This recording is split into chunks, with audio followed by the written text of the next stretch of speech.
Free of cost मिल जाती हैं। इसके अलावा आज हम कुछ 30 क्वेश्चंस करेंगे। 30 नंबर का ईवीएस आपका आता है। इस 30 में से 15 से 20 नंबर की एनसीईआरटी और नेक्स्ट 15 नंबर, कई बार 12 नंबर, बट हाँ 15 नंबर की एनसीईआरटी ऑलमोस्ट रहती है फिक्स।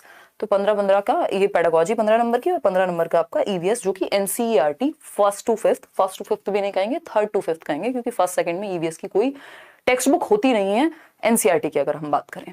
तो स्टार्ट करते हैं। सभी को गुड इवनिंग, नमस्कार, राम राम, सत श्री अकाल, अस्सलाम वालेकुम, what are you feel connected with. इसे बहुत रिपीट होते हैं ईवीएस में क्वेश्चन, क्योंकि एनसीईआरटी में लिमिटेड चैप्टर्स हैं। आप कहाँ से बना दें, वो अलग बना दें दुनिया से, नहीं बनाएंगे। ठीक, तो फर्स्ट क्वेश्चन आपके सामने है। फर्स्ट पेड बैच में पेडागोजी कब स्टार्ट, मैथ एंड इंग्लिश हो जाएगी। आई थिंक उदय सर से बात हो गई है तो वो हो जाएगी एक दिन में। तो स्टार्ट करते हैं। क्वेश्चन नंबर 1 आपके सामने, आप पोल भी आपके सामने है, पोल में जवाब देंगे। क्वेश्चन है Kuduk is the spoken language of the people. मैं आपको एक एक क्वेश्चन बताऊंगी कितनी बार रिपीट हुआ है ना।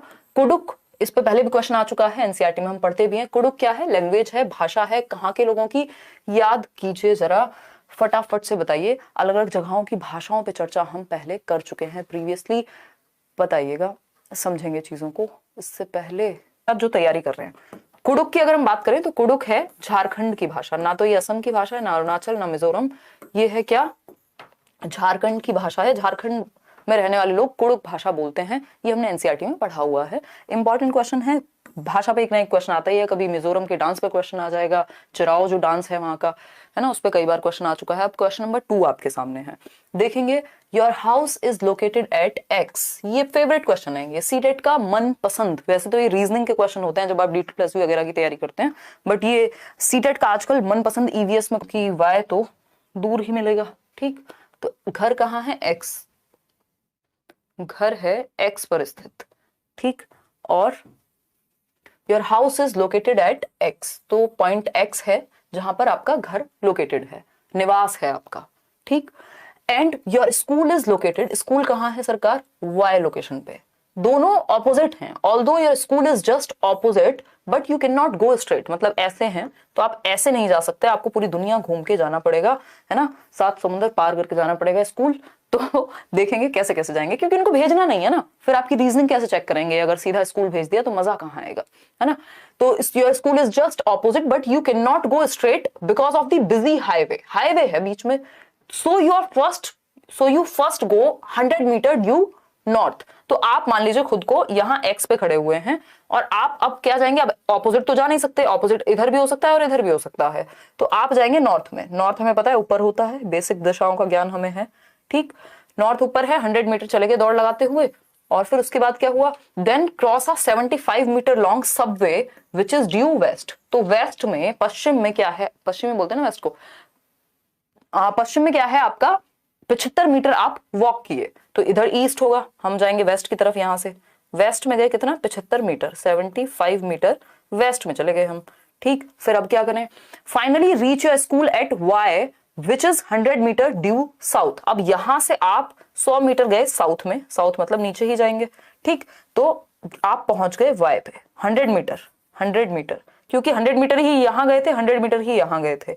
अब ये कह रहे हैं कि with respect to your school Y, Y से आपका घर किधर है। इन्होंने अगर ये पूछा होता कि एक्स से किस साइड है तो आंसर चेंज हो जाता। इन्होंने पूछा वाई से एक्स कहां है, यानी आपके स्कूल से घर किधर है। तो भैया ये तो ईस्ट हो गया, इधर तो ईस्ट ही है ना डायरेक्शन, अगर हम ऐसे देखें तो ईस्ट है। कितने मीटर होगा? ये 75 मीटर का गैप है बीच में, तो 75 मीटर ड्यू ईस्ट। ठीक है ना, बिल्कुल क्लियर है, कोई दिक्कत, कोई परेशानी, कोई दर्द, कोई समस्या? चलो, C option is the right answer, 75 metre due east, यानी पूर्व की तरफ आपको जाना है 75 मीटर। ये बेसिक ज्ञान हमारे दिमाग में होना चाहिए कि ये नॉर्थ होता है जिसको हम उत्तर कहते हैं, साउथ जिसको हम दक्षिण कहते हैं, ईस्ट यानी पूर्व और वेस्ट यानी पश्चिम। ठीक है, कोई दिक्कत परेशानी? चलिए, और ये इसके बीच में नॉर्थ ईस्ट, फिर साउथ ईस्ट, ये सब छोड़ देते हैं, आगे बढ़ जाते हैं इसी बात पे। क्वेश्चन नंबर 3 देखिए, एक और ऐसा ही गणित का सवाल कह लीजिए आप इसको, या टाइम टेबल वाला सवाल कह लीजिए, डिस्टेंस वाला सवाल कह लीजिए, जो कि आता ही है, आता ही है। क्या कह रहे हैं? अच्छा, इनको, मेरी वॉच को मेरी ही साउंड जो है बहुत ज्यादा डेसिबल पे लग रही है, तो बताओ हद हो गई, मतलब क्या ही करें अब। देखिएगा एक बार, फटाफट से देखिए और जवाब दीजिए, जवाब दीजिए। आ ट्रेन एक रेलगाड़ी है, स्टार्टेड फ्रॉम नागरकोइल, नागरकोइल से शुरू हुई 5 जून 2020 को, अब से 2 साल पहले, सुबह के 4:15 पे। भाई 24 आवर टाइम फॉर्मेट जो है इनका होता है 24 घंटे वाला, जिसमें 12 के बाद 1 नहीं बजता, 12 के बाद 13 बजते हैं। ठीक, तो ये जो बात है हमारी सुबह के 4 बजे, भाई सिंपल है ना, 24 आवर फॉर्मेट में 4:15 लिखा है, यानी सुबह के ही 4 होंगे। तो ये सुबह के 4 बजे गाड़ी चलती है एंड रीच्ड गांधीधाम, जो कि गुजरात में है, हमने पढ़ा हुआ है एनसीईआरटी में। तो गांधीधाम पहुंचती है कब? 7 जून को, यानी 2 दिन बाद। कब? सुबह के 3:15 बजे, यानी कि वो पूरा राउंड फिगर नहीं हुआ। तो 5 जून से चली 6 जून तक, सुबह 4:15 बजे तक, 24 घंटे हो गए। 6 जून से 7 तक चली, सुबह 4:15 की जगह 3:15 तक गई, तो 48 घंटे में 1 घंटा कम है, बस 47 घंटे चली गाड़ी आपकी। और कितने डिस्टेंस कितना कवर किया? 2640 किलोमीटर। तो टीडीएस से हम याद करके रखते हैं, और वो टीडीएस क्या है? Time is equal to distance upon speed. ठीक, तो अगर हम बात करते, उल्टा कर दिया शायद मैंने, टाइम को नीचे रखेंगे, डीटीएस होता है जो भी है।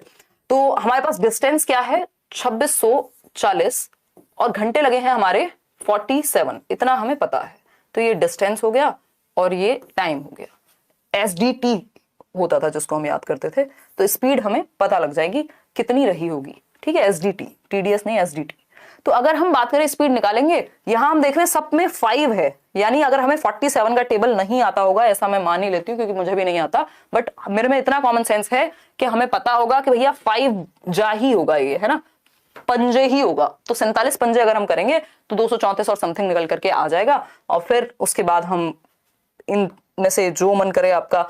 बट जब आप 47 5 जा करेंगे तो 234 और समथिंग आएगा, उसके बाद ये 290 बच जाएगा जब कट करेंगे, यानी 29 बचेगा। और 290 का मतलब है कि हमें 6 पे ही जाना पड़ेगा, 4 पे नहीं जा सकते, 2 पे नहीं जा सकते, क्योंकि 47 पंजे में हमने क्या किया था? 234 लगे थे, तो हमें उससे ज्यादा ही चाहिए। तो ये कॉमन सेंस है कि 6 ही आएगा इसके बाद।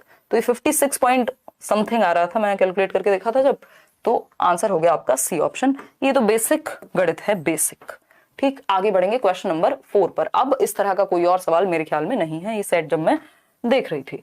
बताइएगा एक बार, क्वेश्चन नंबर है 4, मजेदार questions. The best period for the people of Bihar, Bihar के लोगों के लिए मस्त मौसम कब होता है मधुमक्खी पालन का, बी कीपिंग का? बताइएगा। ये भी आपकी एनसीईआरटी में गिवन है, और ये क्वेश्चन मल्टीपल टाइम्स पूछा जा चुका है। हम कह सकते हैं मोस्ट इंपॉर्टेंट है, लगभग हर बार, या पता नहीं कितनी बार। जब से मैंने सीटेट देना शुरू किया था बचपन में, 2014-15 की बात है, 14 में फर्स्ट ईयर में दे दिया था, हाँ, तब से आज तक ये क्वेश्चन पूछा जाता रहा है, टाइम एंड अगेन। ठीक है जी, कोई दिक्कत हो तो बता दीजिए, नहीं हो तो भी बता सकते हैं आप, बट अभी तो आपको जवाब देना पड़ेगा। 2018 में कंप्लीट हुआ है, क्या कंप्लीट हुआ है? ग्रेजुएशन। डीएलएड 2017-19 का सेशन है, मेरी 6 to 8 वाला पेपर है अक्टूबर टू दिसंबर। ये आपकी एनसीईआरटी में लिखा हुआ है, मैं अपनी मर्जी से बना करके नहीं बता रही हूँ। ठीक, तो एनसीईआरटी की समरी अगर आपने चैनल पे नहीं देखी, या एक बहुत ही प्यारा आंसर जिसके लिए हम ये डब्बा लेकर के आए थे, I mean packet, cover, whatever you want to call it, ठीक, पाउच, है ना। क्वेश्चन नंबर 5 देखिए, Velcro is used to stick together many things. Who among the following got inspiration from nature to make Velcro? यानी कि Velcro का उपयोग बहुत सी चीजों को एक दूसरे के साथ चिपकाने में किया जाता है। निम्नलिखित में से किसने प्रकृति से प्रेरणा लेकर वेलक्रो को बनाया? आपको याद होगा एक चैप्टर है एनसीईआरटी में जिसमें बात क्या होती है, जिसमें बात ये होती है कि आप कुछ तो एक जगह से दूसरी जगह चिपक के, फर के थ्रू, जानवरों के, इस तरह की एक स्टोरी है ना। तो वो उससे आइडिया आया एक व्यक्ति को जिनका नाम जॉर्ज मेस्टल था। आंसर मिल गया होगा आपको अब तक। तो जॉर्ज मेस्टल को आइडिया आया, उन्होंने उनको स्टिक करके एक ऐसी चीज बनाने का प्रयास किया जिसको हम बेल्ट्स में, जो हम सैंडल्स बोलते थे, जिनको आजकल हम और कुछ भी बोलने लग गए थे, और इस तरह के चीजों में, चीजों को आपस में चिपकाने के लिए वेलक्रो का यूज करते हैं। ये वेलक्रो है, आवाज करता है, बहुत इरिटेटिंग है ना, चिपक जाता है एक दूसरे से। तो ये है वेलक्रो, आपका देख पा रहे होंगे आप, नहीं देख पा रहे हैं तो देख लीजिए, इससे ज्यादा पास हम आकर के नहीं दिखा पाएंगे।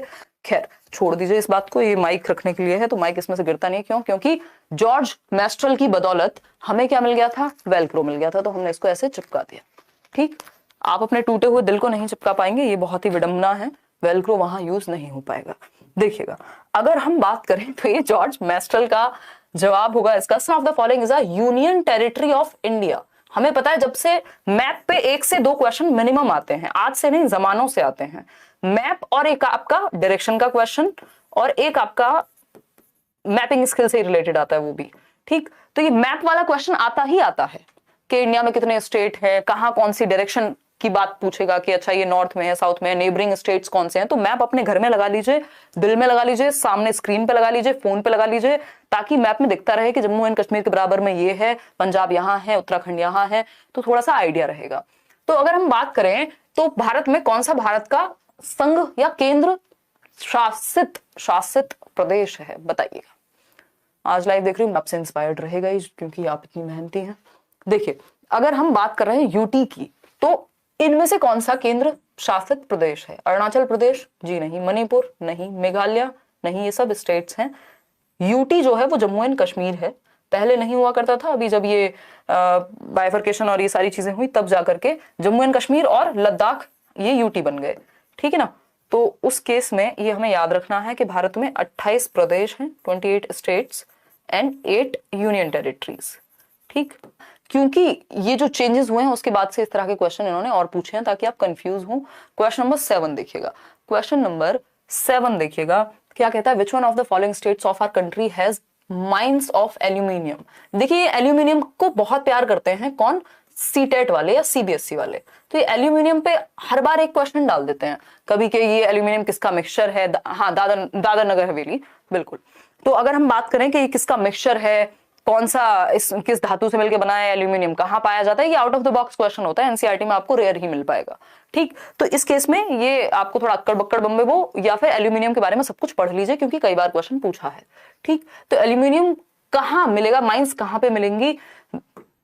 असम, बिहार, वेस्ट बंगाल जी नहीं, ओडिशा। और ओडिशा में 51% यानी हाफ जितना टोटल कंट्री में मिलता है उसका आधा ओडिशा में मिल जाता है, बॉक्साइट बेसिकली। और बॉक्साइट से एल्यूमिनियम, बॉक्साइट की एक और होती है, तो ये बॉक्साइट से हम एल्यूमिनियम निकाल लेते। क्वेश्चन नंबर 8 देखिए, ये इनका फेवरेट क्वेश्चन है ना, most favourite question, most favourite question, MF लिख लीजिए, most favourite question of CTET. Braille से इतना प्यार है इनको कि सीडीपी से भी रिलेटेड है और यहां से भी। ब्रेल स्क्रिप्ट की बात कर रहे हैं। In Braille script rows of raised dots are made on a thick paper, this script is based on. यानी कि जब हम ब्रेल लिपि की बात कर रहे हैं तो ब्रेल लिपि में मोटे कागज पर उभरे हुए बिंदु बने होते हैं, ऐसे डॉट छेद कर करके इस तरह से बनाए जाते हैं, वो डॉटेड होते हैं, जिनको आप, वो बच्चा जो विजुअली इंपेयर्ड है या ब्लाइंड है, जिसको दिख नहीं सकता है, कम दिख पाता है, वो टच करके या फील करके पढ़ सके। तो ये कितने डॉट पे बेस्ड होती है? वो जो डॉट्स हैं जो उभार करके बनाए गए हैं, वो कितने डॉट्स होते हैं, नंबर ऑफ डॉट्स, ये बहुत बार पूछा गया है, बहुत बार। तो ये जो रोज हैं उनमें dots are made on a thick paper, this script is based on, कितने डॉट्स पर बेस्ड है? तो कई लोग इसका आंसर 8 कर देते हैं, बट वो गलत हो जाएगा, 6 डॉट्स बेस्ड है, ऐसी कुछ ये दिखती है ना। और इन 6 डॉट्स का ही यूज करके लेटर्स फॉर्म किए जाएंगे। मान लीजिए ए बनाना है भारतवर्ष में। क्वेश्चन नंबर 9 देखिएगा एक बार, प्यारा सा सवाल है, क्या कहता है? Many steps are needed to grow union है, ये पेपर में भी यही दिया हुआ था, मैं बड़ी शॉक हुई थी ये देख के। अनियन क्रॉप होगा, ये ओ होगा, ये यू टाइप हो गया। सीटेट वालों से भी ऐसी टाइप हुआ है, हमारे टाइपिस्ट जी की इसमें कोई गलती नहीं है। इस बार सीटेट ने टाइपिंग मिस्टेक भर भर के की है ना। उन्होंने कहा पेपर भी तुम दो, पढ़ के भी तुम आओ, और गलती हम करें तो उसका भी ध्यान तुम ही रखो। कौन? एस्पिरेंट्स, है ना। खैर, तो many steps are needed to grow onion crops, consider the following steps and select the option in which these steps are given correct order, in correct order. तो इस केस में आपको हिंदी में पढ़ लेना चाहिए अगर आपको इस तरह की कंफ्यूजन हो कि प्याज की फसल उगाने के लिए कई तरह के कार्य करने होते हैं। नीचे दिए गए चरणों में विचार कीजिए कौन सा क्रम सही होगा प्याज उगाने के लिए। कभी उगाई है प्याज, है ना? सुबह से ना प्याज बिकी है ना आलू, कौन सा है? कोई तो मूवी ना, वेलकम, उसका बड़ा डायलॉग फेमस है, कांदा या कुछ तो बोलते हैं लोग मुंबई में। चलो खैर, हमें तो स्टेप से मतलब है, किसी ने खेती की हो, खेती करते हुए देखी हो, तो ये कॉमन सेंस वाले स्टेप्स हैं। इसमें ऐसा कुछ नहीं है कि आपने प्याज उगाई होगी तभी आपको पता होगा या रट्टे लगाए होंगे तब। Digging to loosen the soil, यानी मृदा को खोदकर नरम बनाना पहला स्टेप होना चाहिए। बिल्कुल सही बात है। फर्स्ट स्टेप क्या होना चाहिए कि आप मृदा को खोदकर नरम बनाएंगे। भाई पहले डिग तो करेंगे ना, कुछ भी अगर उसमें उगाना है तो आप उससे पहले डिग करेंगे। खेत भी क्या करते हैं, डिग किया जाता है या नॉर्मल जुताई बोलते हैं वेस्टर्न यूपी में, तो पहले डिगिंग होगी। ठीक है। Cutting the dried leaves from the top of the onion, यानी प्याज के ऊपर की सूखी पत्तियों को काटना।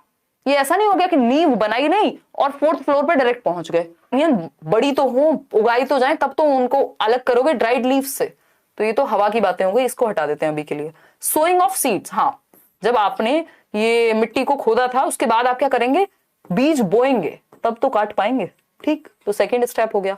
वीडिंग, जो भी एक्स्ट्रा फसल है उसको हटा देंगे। तो ये फसल नहीं, बेसिकली खरपतवार जिसको बोलते हैं, वो जो घास फालतू की उगाती है। तो ये थर्ड स्टेप हो गया। प्लकिंग द अनियन आउट, ये फोर्थ स्टेप हो गया। हाँ भैया निकालेंगे, फिर उसके बाद कहीं जाके हम ये कट करेंगे, जो उसके ऊपर का होता है ना, प्याज कभी देखी हो तो ऊपर से हटाना होता है। ठीक, तो ये कहानी सही है। फर्स्ट स्टेप हमारा ए ही रहेगा, सब में ए है, कैसे पहचाने। सेकेंड स्टेप हमारा सी है, तो सी, ये दोनों ऑप्शन हट गए, यहाँ पे भी है ए में और सी में भी है। फिर उसके बाद थर्ड स्टेप हमने कौन सा समझा था, वीडिंग, तो डी कहाँ है, यहाँ है। तो आंसर हो गया आपका सी ऑप्शन। ठीक, आप थोड़ा जल्दी भी कर सकते हैं पेपर में, मुझे तो मजे लेकर के करना है ताकि आपको समझ में आ जाए चीजें। ठीक है ना, तो आगे बढ़ेंगे नेक्स्ट क्वेश्चन पे। क्वेश्चन नंबर 10 देखिएगा।